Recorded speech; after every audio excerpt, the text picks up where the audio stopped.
Christopher Dawson lived a life that many people envied. At 32, he was already a respected lawyer at a prestigious firm, his name known in the right circles. His professional success was evident. He had climbed the ranks swiftly, impressing mentors and colleagues alike. But in his meticulously controlled world, there was an underlying emptiness that he couldn't ignore. Every day followed the same script: wake up early, suit up in the sharpest, most expensive clothes, and head to the office. Meetings, legal consultations, and hours spent drafting complex legal documents filled his days. The evenings weren't much different: formal dinners with his parents, business functions with colleagues, and rare moments with his sister, Vivian, who had followed in his footsteps into law, specializing in tax law. To the outside world, life was perfect, or at least, it appeared so. He was the son of Caroline and Richard Dawson, two people who embodied everything the upper echelons of society valued. His father, a respected judge, had built a legacy, and his mother, Caroline, a socialite, upheld traditions and expectations with the grace and elegance expected of someone in her position. They expected nothing less than excellence from their children, and Christopher had always delivered. But, as the years passed, Christopher began to feel the weight of their expectations more acutely. He had never questioned the life laid out before him. It was simply how things were meant to be. His law school was prestigious, the internships he undertook were with the top firms, and his career trajectory had been set from the moment he graduated. However, deep inside, something was slowly eating away at him. He had become a stranger to himself, living a life defined by others' standards rather than his own desires. The turning point came on an autumn afternoon, a time of change, not just in the world outside, but in his life. The sky was painted in hues of orange and purple, the type of sunset that made one pause, if only for a moment. Christopher's day had been busy: endless meetings, lengthy phone calls, and a mountain of legal paperwork to sift through. For once, things slowed down. His next client was late, and for the first time in a long while, Christopher found himself with an empty slot in his schedule. It was an unusual gap, one he wasn't quite sure how to fill. The office, with its sterile walls and fluorescent lights, seemed oppressive, and the thought of sitting behind his desk felt suffocating. Rather than retreating into the comfort of his routines, he did something uncharacteristic. He decided to take a break. He stepped outside, inhaling the cool autumn air, and began walking toward the municipal park 2 blocks away. It was a small park, but it had recently become a hub for the local community, especially with the opening of a craft fair. It wasn't the kind of event Christopher would typically attend. He had always been too busy, too focused on his career and obligations. But something about the idea of stepping away from the suffocating world of high-powered law and society seemed appealing. The park was bustling with activity. Children ran around, their laughter echoing through the air, while families gathered in small groups, enjoying food from local vendors.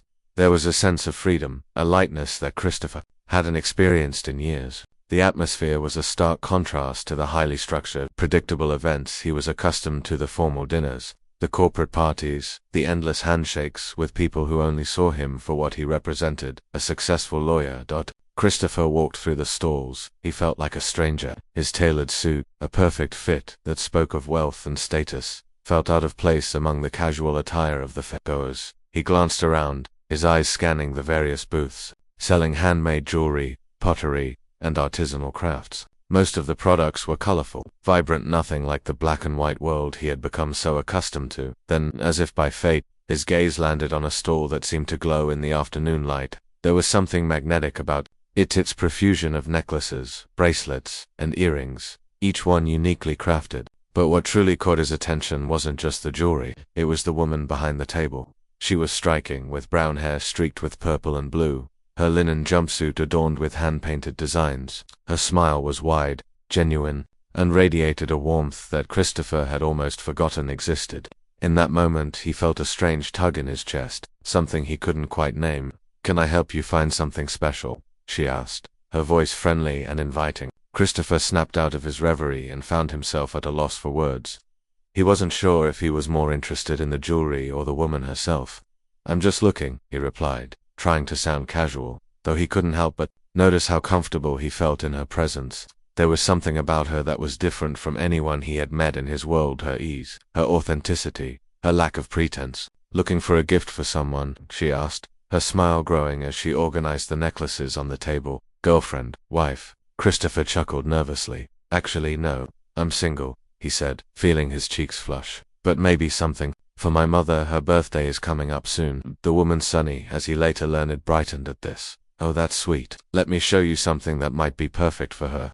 She moved around the table, picking up a few pieces, her hands gentle as she arranged them for him to see. Christopher had never been particularly interested in jewelry, but there was something about the way she spoke, the way she moved, that kept him rooted to the spot. As they chatted, Christopher found himself drawn to Sunny, not just her beauty, but the way she carried herself. She was so different from the polished, calculated people in his life. There was no hidden agenda behind her words, no expectation that he would buy something just to be polite.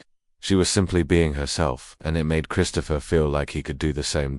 As he browsed the pieces, his mind began to wander. He had spent so many years focusing on his career, meeting the expectations of his family, and living up to the legacy of his parents. He hadn't realized how much he had neglected his own desires, his own happiness.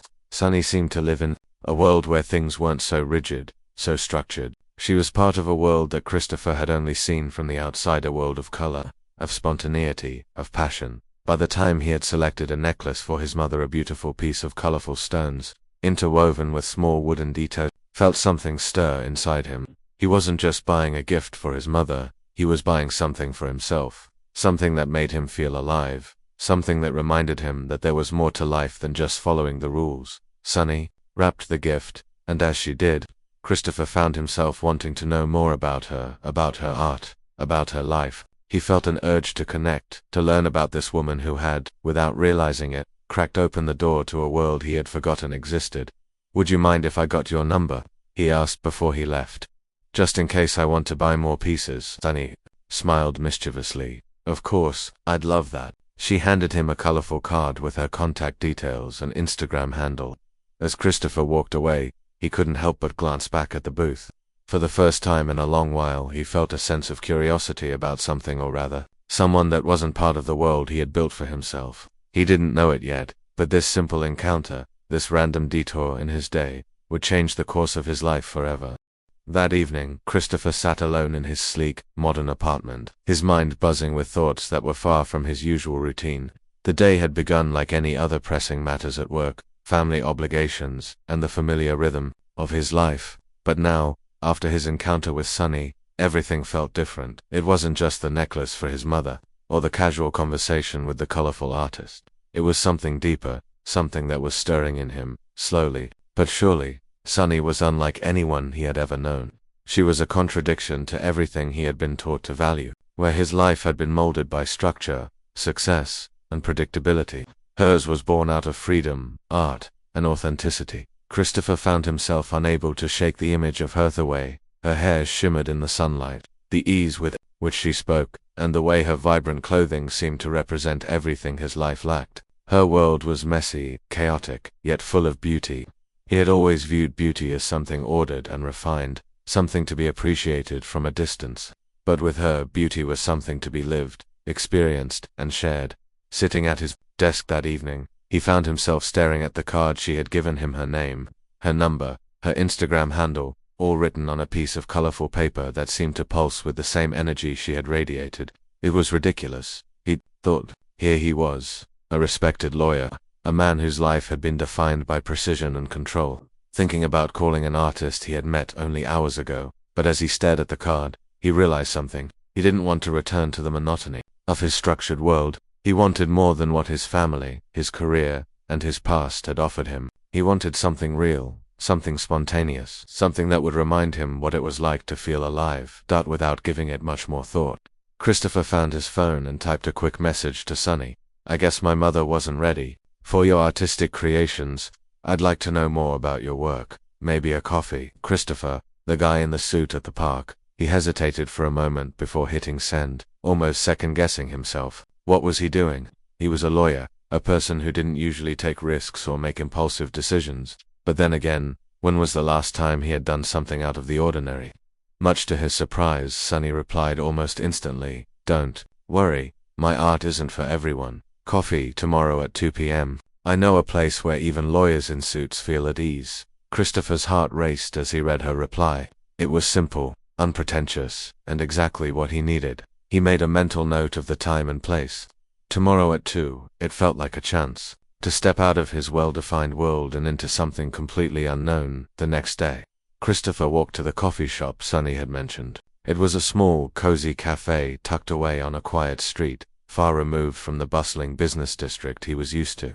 The moment he entered, he was struck by the warmth of the space's soft lighting, the hum of casual conversation, and the scent of freshly brewed coffee in the air. It was the exact opposite of the cold, impersonal offices where he usually worked. Sonny was already there, seated at a corner table.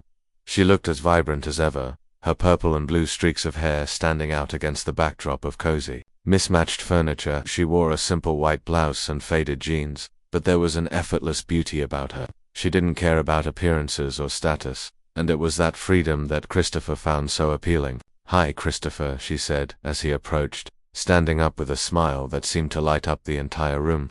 "I'm glad you made it. Thanks for inviting me," he said, feeling a little out of place. "This is nice.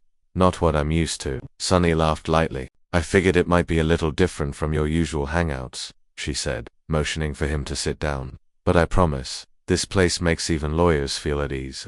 Christopher smiled and sat down, ordering a coffee. The conversation flowed easily from there. Sonny was warm, open, and unafraid to share her thoughts and dreams. She told him about her childhood, growing up with artist parents who traveled across the country, living from one city to another. She spoke about how art had always been a part of her life, how she had found a passion in creating jewelry and ceramics, and how she was driven by the need to tell stories through her work. It was a stark contrast to Christopher's life. He had never questioned his path.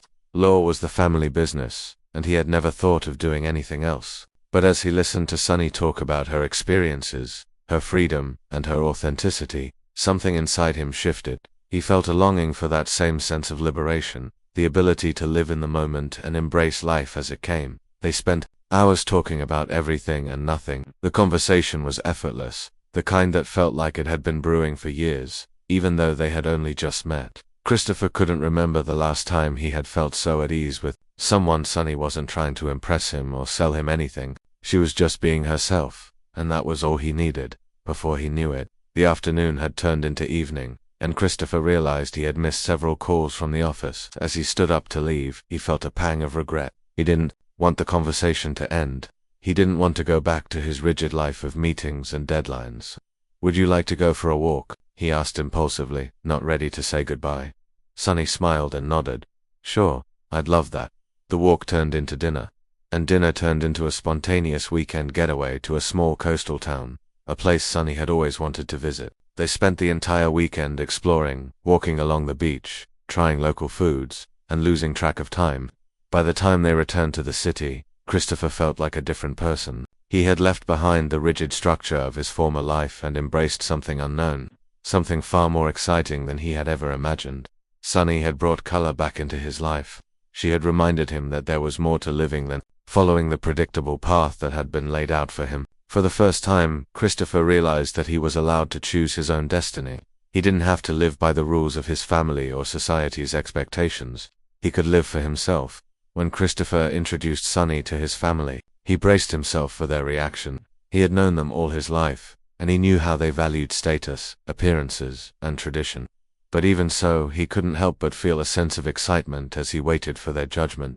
Christopher Dawson had always been a man of structure. Everything in his life had been meticulously planned: his education, his career, even the dinners he attended. It had never occurred to him to stray from this path. But then, Sonny entered his life. He had tried to explain it to his family, but they never understood. His mother, Caroline Dawson, with her immaculate taste and penchant for order, didn't comprehend why Christopher had fallen for someone so different. To her, Sonny represented chaos, disorder, and unpredictability, qualities that had no place in the world they had built around them.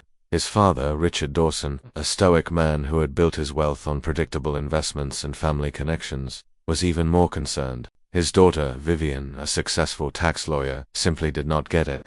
How could he, the perfect Dawson son, choose someone so unconventional? When Christopher had told them he was dating Sonny, they had been polite, but their disapproval was evident in every look, every comment. They didn't say it outright, but it was clear they thought he was making a mistake. Yet, Christopher couldn't help it. He couldn't deny the pull he felt toward her. the way she made him feel alive again, the way her creativity and free spirit breathed color into his otherwise gray life. The wedding was no different.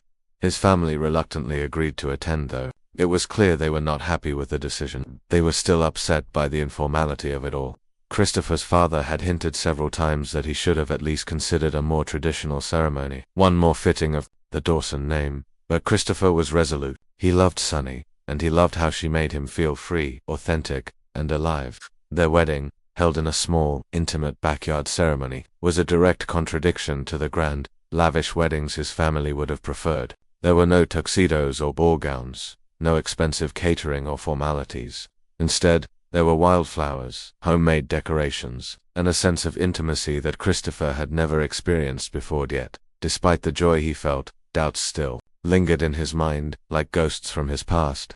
His family's disapproval stung more than he let on, and it was hard to ignore the whispers that followed him whenever they were all together. He had always been the good son, the one who followed the rules, never stepping out of line, and now he had chosen a path that none of them understood. But despite these feelings, the love he felt for Sunny outweighed everything else. She had shown him a world where rules didn't matter, where happiness didn't come from status or appearances, but from genuine connection and authenticity.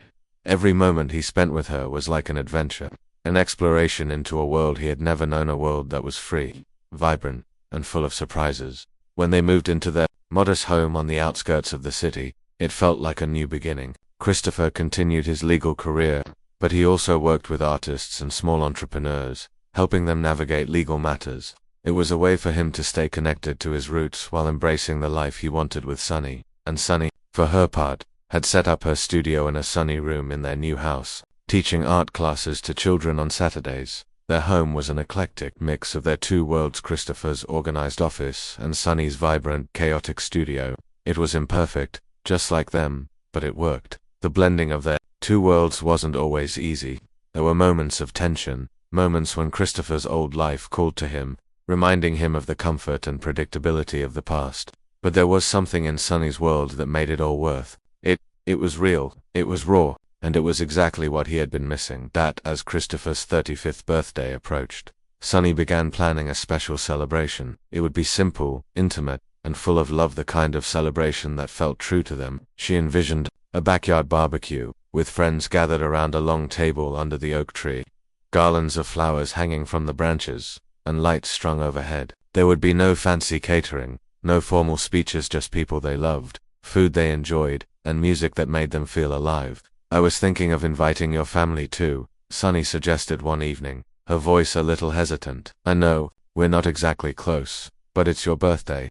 Christopher paused for a moment, unsure of how to respond. He had wanted to celebrate with just Sunny, but he knew how much she wanted to include his family. Despite everything, she still longed for their acceptance. "I actually spoke to my mother," he said, his voice tinged with hesitation. "She's made reservations for us at the mansion. It's a formal dinner." Sunny's face fell slightly, but she quickly masked her disappointment with a smile. "Oh, I see," she said. "Well, we can always do something small here before or after, if you want." Christopher could see the frustration behind her smile, but he didn't know how to fix it. The mansion was the perfect venue for his mother's idea of an ideal birthday celebration, high-end, formal, and polished. It wasn't at all like what Sunny had in mind. But there was nothing he could do. His mother had already made the reservation, and Christopher knew it would be a bigger issue if he refused. "I'd rather do it your way, but my mother insisted," he said, his voice soft. "Maybe after the dinner we can do something more relaxed. Just us, like we planned." Sunny nodded, her smile genuine but strained. "Of course, love," she said. "Let's do it your way then." The days leading up to the birthday were filled with tension. Sunny worked hard to prepare a special gift for Christopher. She had learned to knit, and with the skills she had acquired, she created a sweater for him, one that was personal, intimate, and full of meaning. The yarn she had chosen was colorful, with shades that represented the special places they had visited together: the deep blues of the ocean where they had their first kiss, the vibrant greens of the forest where they had gone camping, and the yellows of the wildflowers where he had proposed. Each stitch was a testament to their journey, to their shared experiences. The night of the dinner arrived, and the atmosphere at the mansion was everything Christopher had expected: formal, cold, and polished. The soft lighting, the white linen, Tablecloths and the glistening crystal glasses gave the room an air of exclusivity, but it also made him feel out of place. It was a stark contrast to the world he had come to love with Sunny, one that was unpolished, raw, and beautiful in its imperfection. Christopher and Sunny arrived together. He wore a traditional dark suit, but he had chosen a vibrant blue tie that Sunny had given him as a Christmas gift. Sunny, for her part, wore a floral dress that she had bought especially for the occasion. It wasn't as formal as the outfits of the other women present, but it was the most modest she could find, given the circumstances. A green bow adorned her hair, and her pink highlighted hair seemed to glow under the soft lighting dot as they walked through the restaurant towards the reserved area. Sunny noticed the glances from other patrons. Some were curious, others disapproving, but Christopher, for the first time in a long while, didn't care. He was proud of Sunny, proud to walk by her side, no matter how others looked at them. "Happy birthday, dear," Caroline said with her usual air of formality, offering a kiss in the air near Christopher's cheek. But when she acknowledged Sunny, it was a simple nod, no warmth, no recognition that it didn't go unnoticed. As they all sat down at the table, the seating arrangements were telling. Christopher, as the birthday celebrant, was given the place of honor at the head of the table, but Sunny's seat was positioned at the far end, next to the children who were busy texting on their phones. "It's fine," Sunny whispered to Christopher, sensing his concern. "Go sit down. It's your night." Before the main course arrived, the guests began to present their gifts to Christopher. Vivian, his sister, gave him an expensive Mont Blanc pen engraved with his initials.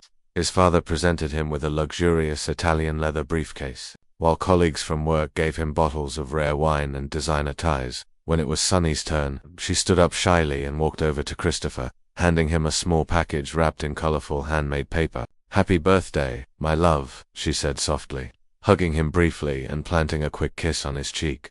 Christopher carefully unwrapped the gift, revealing the hand-knitted sweater. It was colorful, bursting with shades of blue, green, yellow, and red. It was a piece of art, a story woven together in yarn. As he held it up, his eyes filled with emotion. This wasn't just a sweater, it was a testament to their journey together, a gift that represented everything they had shared. "It's beautiful, Sunny," he said, his voice thick with emotion. Without thinking, he removed his blazer and slipped the sweater over his dress shirt. "I'll wear it right now." At that moment, there was an exchange of glances among the guests. Looks of disapproval, embarrassment, and pity were exchanged. Sunny, who had caught the whispers and the sideways glances, felt the sting of judgment. Her eyes burned with unshed tears, and she excused herself from the table. "I'll just head to the restroom quickly," she announced, trying to compose herself. As she walked away, she heard Vivian's voice from behind her. "Chris, please take off that ridiculous sweater. Your wife is so clueless about good taste. She's embarrassing. Look how much attention she draws. Couldn't you have found someone more sophisticated, someone at our level?" The laughter that followed the comment sent a sharp pain through Sunny's chest. She had never felt more out of place, more insignificant, in her life. She turned on her heels and walked toward the exit, her tears blurring her vision. She wasn't sure where she was going, but she needed to escape. Christopher had been frozen in his seat, a smile plastered on his face as he tried to ignore his sister's comment. But when he saw Sunny walking away, her shoulders shaking, something in him snapped. "Sunny," he called, standing up abruptly. "Wait." Everyone at the table turned, surprised by his sudden reaction. "Christopher, she's just being dramatic," his mother said with an exasperated sigh. "Sit back down. Dinner is just beginning." But Christopher saw through the facade. He saw the truth. Sunny, the woman he loved, was being torn apart by his family's judgment. For the first time, he saw the contrast between these two worlds, one that was cold, judgmental, and concerned only with appearances, and the other, where love and authenticity were everything. "No," Christopher said firmly, surprising everyone at the table. "I will not go back to sit down." He quickly made his way through the restaurant, pushing past waiters and guests, until he reached the front doors, where Sunny was just about to leave. "Sunny, wait," he called gently, catching her arm. She turned to him, her face streaked with tears. "Please, Christopher, I'm sorry for embarrassing you. Go back to your birthday." "But I won't go back there. I didn't come here to convince you to go back there," Christopher said softly, holding her hands. "I came to tell you something important." Sunny looked at him, confused. "I no longer belong to that world," Christopher continued, his voice filled with clarity. "My heart now belongs to someone much more fun, beautiful, and real. You are my family now. You're my home." Sunny blinked, the tears falling freely now. But it's your birthday. Your family, my birthday is the perfect day to celebrate what truly matters, he interrupted, and what matters is you. It's us. It's this colorful, imperfect life we've created together. He wiped away a tear from her cheek with his thumb. What do you say we go home, order a pizza, and celebrate the way we want to? We can even hang those lights in the backyard that you wanted so much. Sunny smiled through her tears. That sounds perfect. And with that, they left the restaurant together, hand in hand. Christopher was still wearing the colorful sweater, and for the first time in his life, he felt like he was exactly where he was meant to be. The murmurs of disapproval faded behind them, and ahead, their home awaited a home full of colors, laughter, and the freedom to be exactly who they were. For Christopher, that was the best birthday present he could ever receive. Let me know if you'd like further revisions or more details.